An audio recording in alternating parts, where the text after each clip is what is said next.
सुप्रभात प्यारे बच्चों। आज क्लास 6 का पाठ 2 में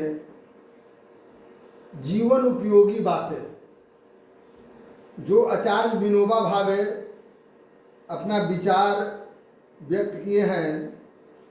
आप जानते हैं कि आचार्य विनोबा भावे एक उच्च कोटि के विचारक और संत थे और इस लेख में जीवन और शिक्षा संबंधी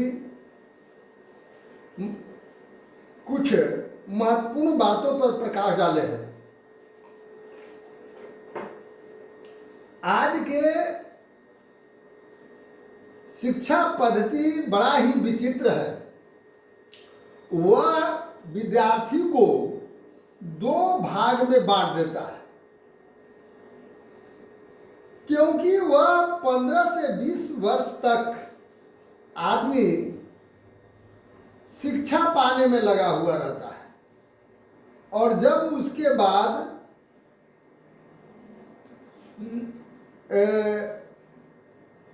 वह गृहस्थ जीवन में आता है तो शिक्षा के जो बस्ते है, झोला है शिक्षा के, उसको माने मोड़ चमोड़ के रख देता है और वह अपना गृहस्थ जीवन में पड़ जाता है।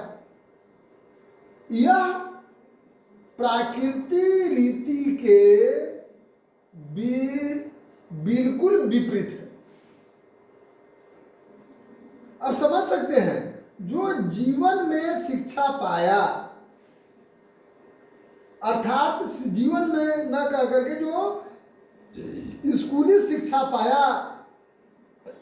10 से 15 से 20 वर्ष तक, जैसी गृहस्थ जीवन में आया तो वह शिक्षा इस गृहस्थ जीवन में कोई काम नहीं देवे। ऐसा शिक्षा नहीं है। विनोबा भावे जी को कहना है, मतलब उनका कहना है कि शिक्षण पद्धति ऐसा ही होना चाहिए जैसा कि उसे बचपन से जिम्मेदारी का अर्थ समझे। जिम्मेदारी का अर्थ समझे और जब वह गृहस्थ जीवन में जब आ जाए तो अपना जीवन के नैया को आराम से खींचे, और नहीं तो वह क्या होगा, पहले गैर जिम्मेदारी शिक्षा और फिर जिम्मेदारी शिक्षा में आ गया, वह एक क्या चीज हनुमान कूद हो गया। क्या पढ़ने के क्रम में आदमी बिल्कुल स्वतंत्र रहता है और जब शादी विवाह हो जाता है, बाल बच्चे हो जाते हैं तो उनको एक बहुत बड़ा बोझ महसूस होने लगता है और जो उस शिक्षा से इसे कुछ देने नहीं रहता। कहते हैं कि अर्जुन जब कुरुक्षेत्र में युद्ध नहीं कर रहा था तो उसी समय भगवान श्री कृष्ण ने अर्जुन को कुरुक्षेत्र में भागवत गीता कही और भागवत गीता का उपदेश दे करके और उन्हें कर्तव्य करने का, कर्म करने का उपदेश जब उनको मिला तो तत्क्षण वह अपने कर्म में लग गया।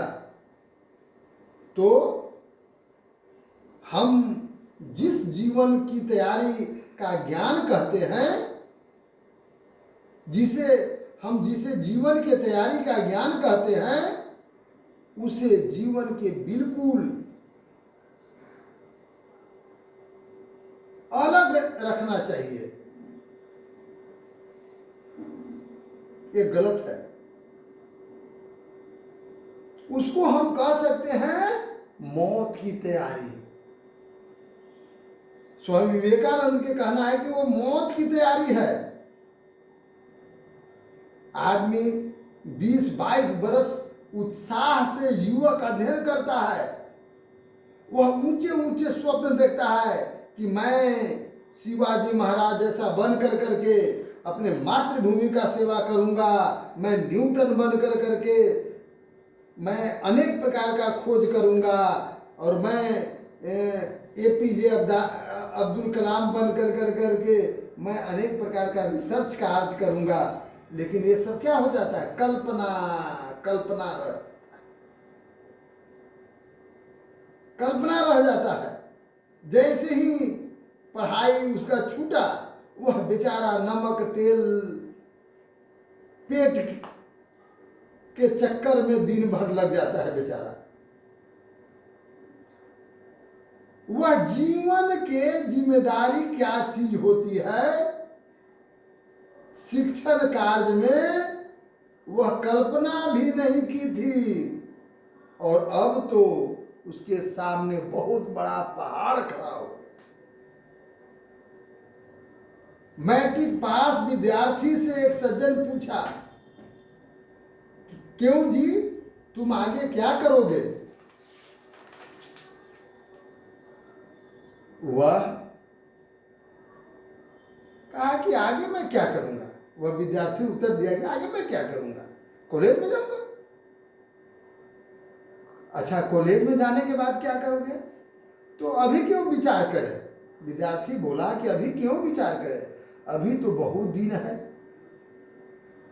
3 साल के बाद उस विद्यार्थी से वह प्रश्नकर्ता पुनः सवाल पूछा कि अब क्या विचार है? तो वह विद्यार्थी उत्तर देता है, विचार नहीं किया। अब देखिए, पहले के प्रश्न और अब के प्रश्न में कुछ अंतर है। अब ये उत्तर विद्यार्थी जो दे रहा है उसमें भी कुछ अंतर पाया जा रहा है। क्या अंतर पाया जा रहा है? उसकी आवाज में थोड़ी चिंता की झलक आ रही है। मैट्रिक में कोई जिम्मेदारी नहीं थी, जब तो 4 साल बीत जाता है तो धीरे धीरे उसे आर्थिक आवश्यकता आने लगती है और वो पैसा कमाना चाहता है। तब अर्थात पैसा कमाना किस लिए? जब उसे गृहस्थी का जीवन सताने लगता है तो तब वह जो उत्तर दे रहा है वह विद्यार्थी, उसमें थोड़ा सा चिंता की झलक आने लगती है। फिर 1.5 साल के बाद वही प्रश्नकर्ता, जो पहले प्रश्न जो पूछ रहे थे व्यक्ति, पुनः उस विद्यार्थी से प्रश्न पूछते हैं और उस विद्यार्थी को चेहरा पर देखते हैं, चेहरा चिंता ग्रसित था, आवाज गायब था। क्यों? क्योंकि उसके सामने एक बहुत बड़ा पहाड़ आ गया था। पहाड़ माने माउंट एवरेस्ट और हिमालय पहाड़ नहीं, पहाड़ माने उनके जीवन में बहुत बड़ा जिम्मेदारी आ गया था, माने जवाबदेही आ गया था कि हमें परिवार को चलाना है। अर्थात वह गृहस्थी जीवन को कैसे चलाए, वह पहाड़ आ गया था।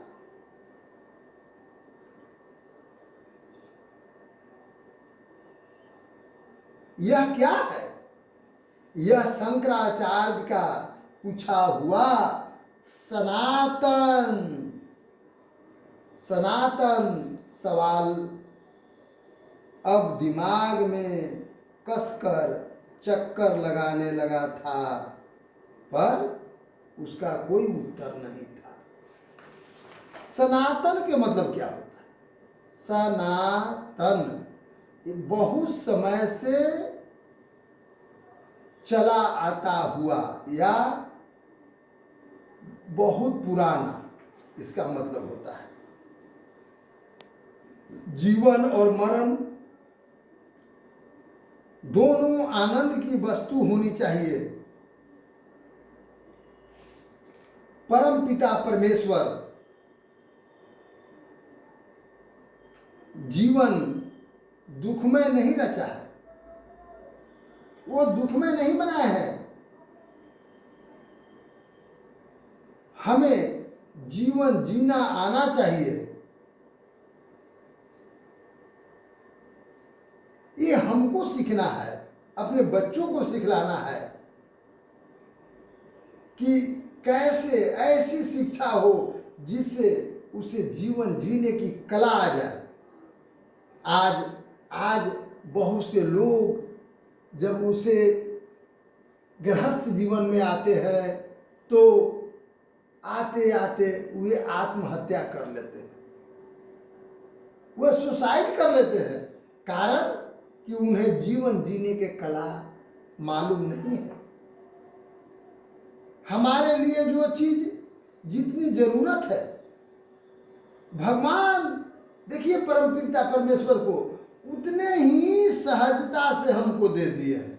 भगवान देखिए हवा कितना जरूरत है, हवा हमें परम आवश्यक है, तो हवा भगवान नाक तक दे दिए, परमात्मा नाक तक दे दिया हवा को, खुदा हवा को नाक तक दे दिए।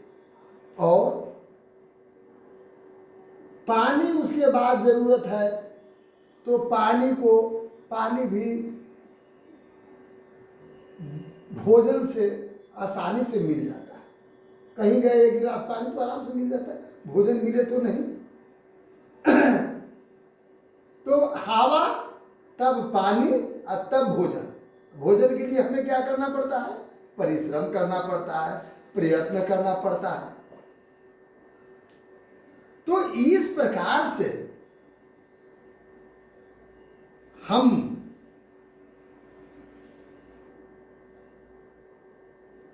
समझें, जीवन के रहस्यों को समझें, ऐसी शिक्षा मिलनी चाहिए, है ना? ऐसी शिक्षा मिलनी चाहिए कि हमें जब गृहस्थ जीवन जिए तो किसी प्रकार के कोई परेशानी न हो। मतलब शिक्षा वैसी हो जो आत्मनिर्भर बना सके, स्वावलंबी बना सके। और शिक्षा का महत्व है जो जीवन में काम आ सके, जीवन के कला को सिखा सके।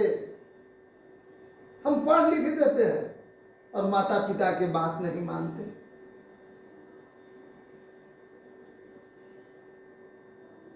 न किसी को पानी पिलाने के कला सीख पाते हैं, न तो किसी से बात करने की कला सीख पाते हैं। कहा भाई तो हम पढ़ रहे हैं, ऐसी पढ़ाई तो इस शिक्षा को शिक्षा नहीं करते। अर्जुन के महाभारत में अर्जुन के सामने समस्या था मोह।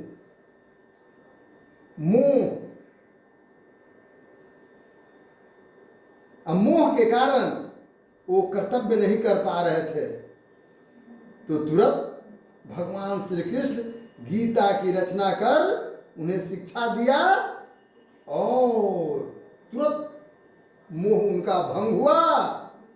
और क्या मोह? अरे मैं युद्ध किससे करूं? ये तो मेरे गुरु हैं, ये मेरे चचेरे भाई हैं, मैं युद्ध किससे करूं? जब भगवान श्री कृष्ण कहेंगे रे ये तुम कह रहे हो कि ये जितने हैं ये सब अधर्म के पक्ष लिए हुए हैं और तुम्हारा कर्तव्य है कि अधर्म को परास्त कर दो और धर्म के ध्वजा को खड़ा करो। और जो तू सोचते हो कि मार रहे हो, किसी को तुम मार रहे हो, तुम क्या मार सकते हो? आत्मा को तुम नहीं मार सकते हो। आत्मा अविनाशी है। जब उन्हें मोह भंग हुआ तब उन्होंने दनादन बाण चलाना शुरू कर दिया और महाभारत के युद्ध में विजयी। इसी तरह से बच्चों को जहां वह फंसे, अपने जीवन क्षेत्र में जहां फंसे, तुरंत उन्हें शिक्षा मिलनी चाहिए। अर्थात शिक्षा प्रायोगिक शिक्षा, रटा रटावा तोता की तरह नहीं, है ना। जीवन मार्ग पर, अपने मार्ग पर जहां पर भी बच्चा फंसता है, जरूरत महसूस करता है, वहीं मार्गदर्शन करने वाला मौजूद हो, तब वह क्या हो सकता है? वह उच्च शिक्षा प्राप्त कर सकता है। वह जीवन में कभी भटक नहीं सकता है। दूसरा उदाहरण हम लेते हैं, हमारे विनोबा भावे कहते हैं कि भगवान राम और लक्ष्मण को उनके गुरु विश्वामित्र यज्ञ की रक्षा के लिए राजा दशरथ से मांगे कि दोनों पुत्रों को आप दे दीजिए। राजा दशरथ अपने दोनों पुत्रों को समर्पित कर दिए। उन राम लक्ष्मण को अपने कर्तव्य का ज्ञान था, यज्ञ रक्षा का काम और शिक्षण और कर्तव्य या उनका शिक्षा यज्ञ रक्षा संबंधी ही उनको दी गई, और जिसके कारण उनमें एक विलक्षण गुण उत्पन्न हो गए। आज राम लक्ष्मण विश्व में पूजनीय हो गए। तो उसी तरह से शिक्षा होनी चाहिए। बच्चों को कर्तव्य का हमेशा बोध कराना चाहिए। जहां वो फंसता है तुरंत उसे मार्गदर्शन करना चाहिए।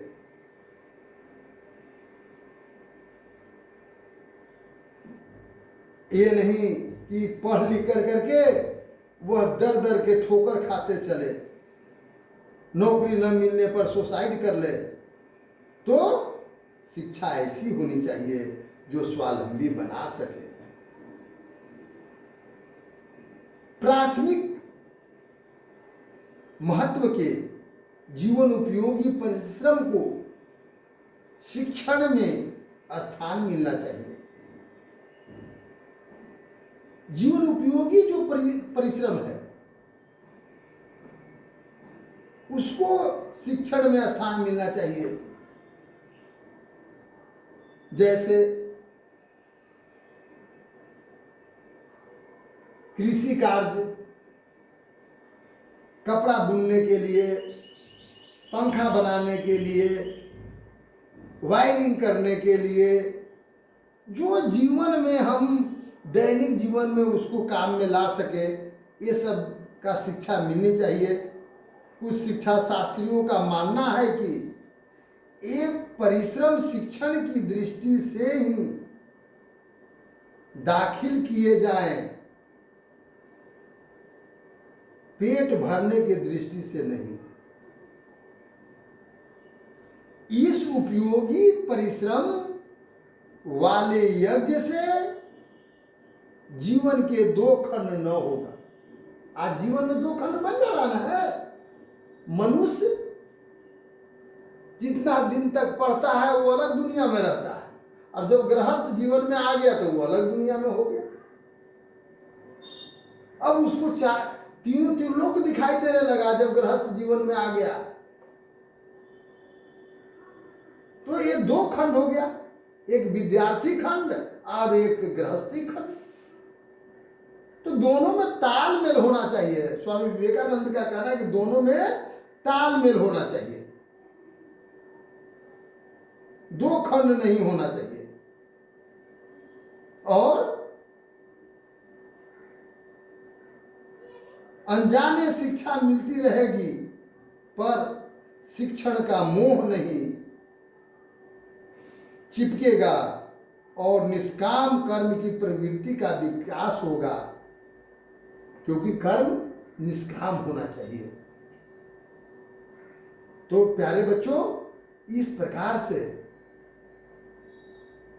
शिक्षा का महत्व हमारे स्वामी विवेकानंद बतलाए हैं, और इस पाठ के माध्यम से व्यवहारिक सैद्धांतिक जीवन में अंतर स्पष्ट करके दिखाए हैं कि एक सैद्धांतिक केवल जीवन होता है और एक व्यवहारिक।